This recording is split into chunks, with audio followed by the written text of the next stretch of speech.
Today, we become legends.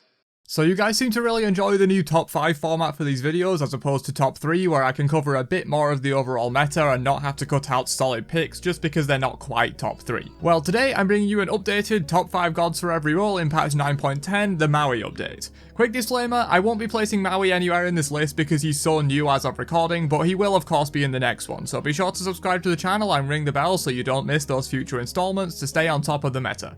But without further ado, let's jump in with the top 5 junglers.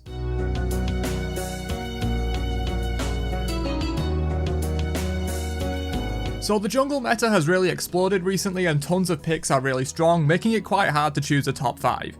One that was not hard to choose though is Thor, whose buff that added damage to his wall in this patch took him from an average jungler to one of the top 5 for sure. Not only is it added damage to his already devastating double tap and ult combos, it's also another way to proc ability hit item effects like Crusher and the newly buffed Heartseeker and extra time in his kit rotation. Plus, his ultimate Sparks will also trigger off of the wall now as well for even more damage. All the usual Thor stuff still applies as well, like amazing ganks with his semi-global ultimate and strong poking. Next up is a familiar face, and that's Lancelot, who I still think is a top 5 jungler, especially in uncoordinated ranked or casual games. He's seen less in the SPL because if he's focused out and shut down early, it can be hard for him to get rolling, but boy, if he does get rolling, his damage is some of, if not the highest of any jungler in the mid game when you factor in his great AA cancels. Plus, he has some insane mobility and safety with mount up and his ultimate. He's a little snowball dependent, but against all but the strongest and most coordinated enemies, it's easier than you would think to snowball a lead on Lancelot. Next up is Daji, who's been lurking around the top of the jungle meta for quite some time. Solid damage, decent mobility, and one of the strongest assassin ults in the game that can either force beads, allowing follow-ups from your support or solo, or if their beads have already been forced, this ult is practically a free kill in combination with some of the insane burst damage coming out of mid laners this patch. Speaking of setting up mage burst damage though, next up we have Naja, whose ult is once again a beads or die situation. Not only doing insane damage in itself, but giving free follow-ups of anything your team wants to throw at the poor soul that got clipped by your sash with no beads. While he does have strong damage overall and the ring toss is no joke in early 2v2 or 3v3 fights, you're really picking Naja for that ability to just pick someone and delete them from existence on a 90-second base cooldown. So this final spot was really difficult to choose between Rat, Kali, Pele and Bastet, who are all really strong right now, and you really can't go wrong with any of these. But this list is top 5, not top 8, so I have to go with one of them, and for the list I went with Ratatoska. I think overall he's having the strongest performance of this bunch by a little bit, with Thistlethorn Acorn making his 3 just hit insanely hard at point blank range, and of course extending the stun range if you're not quite in their face yet. But with Rat's insane mobility and his dash that resets its cooldown natively and semi-global ultimate, it's pretty easy to get where you want to be on the Slide Messenger.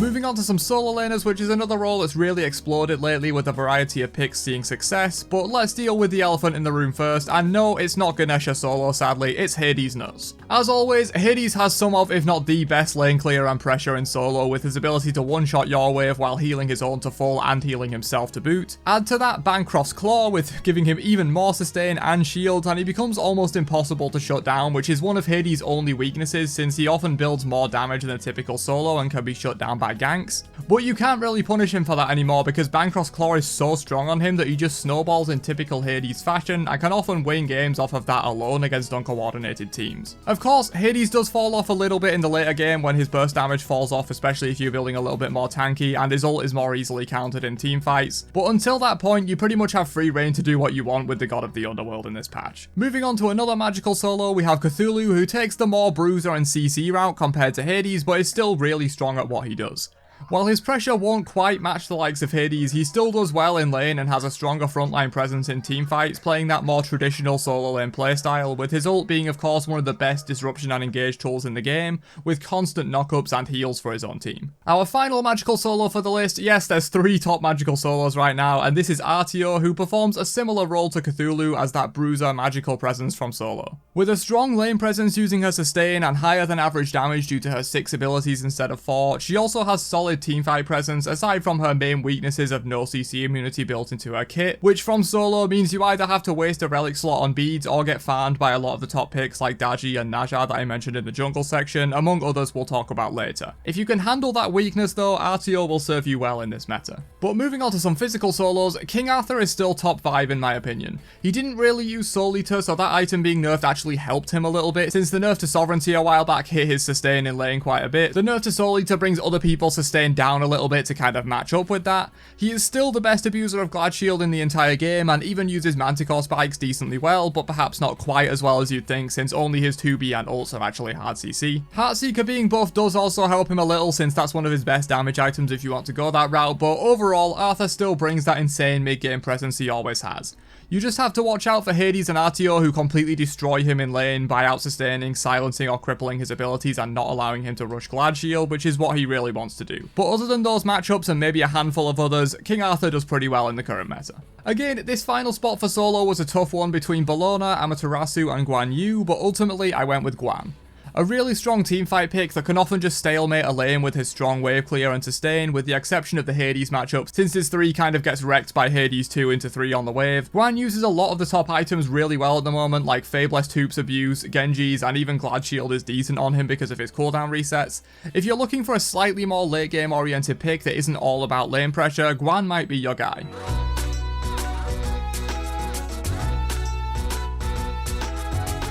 Moving on to some supports though, let's just get Umoja out of the way. Would it really be a top 5 list without Umoja being on it somewhere? I feel like I've said this a million times by now, but Umoja's Omi system fundamentally changes the way you have to play, as she can dump as much value as she wants, as fast as she wants, which no other god can really match in a team fight or even in lane. Despite many nerfs, Umoja's core design remains insanely strong in the hands of a good player. She does demand a bit more from you to play her optimally, but if you can pilot her well, you can't go wrong with Umoja as usual. Next up, we have a returning face who always seems to crop up in a burst meta, and that's Khepri. That ultimate will just always be strong, as it gives your carries a second chance if they get dived hard or are out of position. Hell, it even allows your own team to dive way deeper than they should be able to, because they can dive in, take a kill, and fall back on Khepri ult to res them back to safety.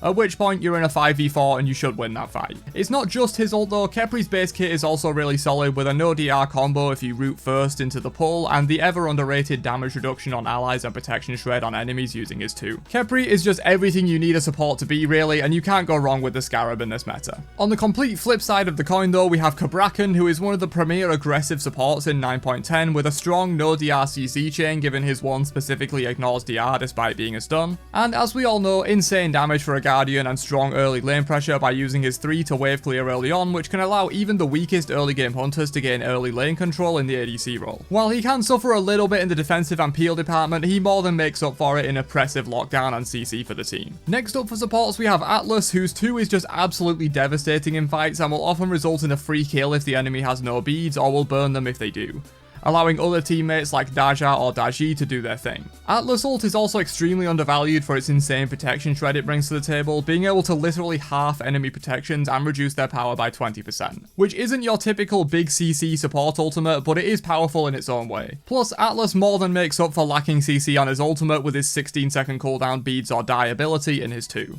And finally, the last pick I was a bit torn between Terra and Yumiya, but ultimately I feel Terra is a bit stronger and is seeing more play overall. In a similar case to Atlas actually, Terra's ult is a bit unique among Guardians in terms of it's not bringing any major CC or engage potential to the table, but giving really strong benefits in terms of healing, surprisingly good damage, and mitigations for your team. But Terra does still have that big AoE engage CC in the form of her 3-into-1 root combo, which sadly with the DR changes will now DR and apply DR to her stun as well for the follow-up, but she still remains a really strong fundamental support with a kit you can't really argue with.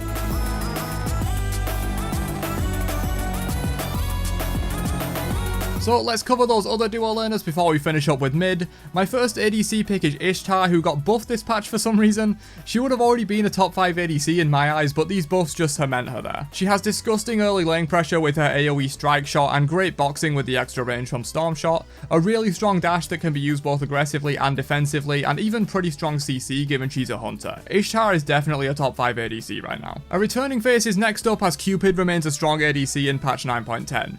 Pretty much since the buff to his Heart Bomb wave clear, Cupid has been able to compete in lane and of course has one of the strongest teamfights of any hunter using his Fields of Love for a huge AoE CC and disruption tool in late game teamfights. It's something you don't really want to beads but sometimes have to, and with more gods than ever threatening death if you don't beads in this meta, having an ADC that normally has low CC be able to force beads in a teamfight like this is really strong. In a similar vein, Artemis has Tusky, which is another outsized hunter CC ultimate that can be deadly in a teamfight, especially combined with Artemis's trademark late game damage output. While she did get hit hard by the DR changes, making her traps last way less time when used as a follow-up to other CCs, which was the main way you would get them off, Artemis remains one of the strongest late game hunters there is. Of course, she does have a weaker early game than most and will struggle under pressure from gods like Ishtar or Kabrakan with insane early wave clear, but if you can keep Artemis protected until late game, she's one of the strongest hyper carries from the ADC role. Speaking of hyper carries, Freya is the only magical ADC on the list, so if you're looking for a magical, be that to allow a physical mid laner, which are quite popular right now, or just because you enjoy their playstyle, Freya is the way to go. Since the buff to her base damage on her basic attacks, Freya is a little bit more competitive in the early game, and of course, we all know about Freya's late game presence as she can destroy several enemies with one cast of her 2+1 combo,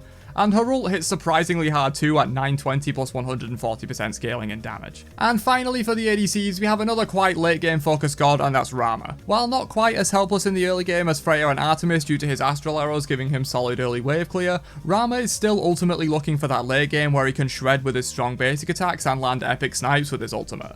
As one of the strongest users of the recently overbuffed Devourer's Gauntlet, he also has really strong itemization at the moment too, which does help him out a lot.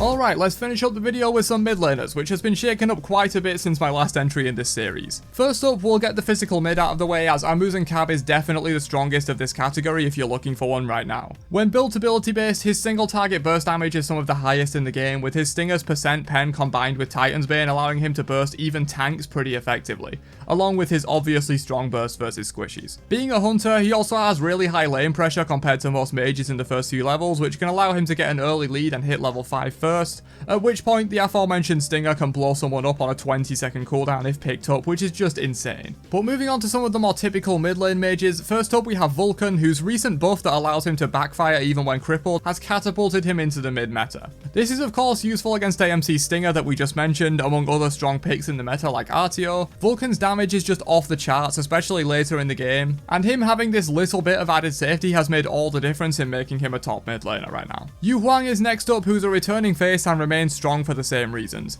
Easy to confirm, huge damage with his built-in combo of 2 into 1, great safety with his 3, and an ult that can push enemies completely out of position, which is not typical for a mage, and elevates his teamfight presence above most others in his class. The ability to pick off an even slightly out of position enemy using his ult is somehow still underrated despite his performance in recent months, and while it can sometimes be hard to land correctly, when it does land, it's pretty much a free kill. Speaking of free kills, Poseidon is up next with his signature Kraken that is one of the best and most reliable ways to delete someone off the map. Unless you're Vulcan, of course, in which case he just backfires out of the cripple and gets away scot-free, but most everyone else has to be very careful playing around a Poseidon, as at any opportunity he can just drop the nuke on you, and while his base kit can sometimes feel lacking, his ultimate more than makes up for that with its reliability and damage. And our final mid laner and final god for the video is the Morrigan, and what a fitting one to end on. The god that can literally be any of these other 24 gods on the list. While she does require some immense game knowledge to play to her maximum potential, you can still get away with just knowing a few key transforms per game.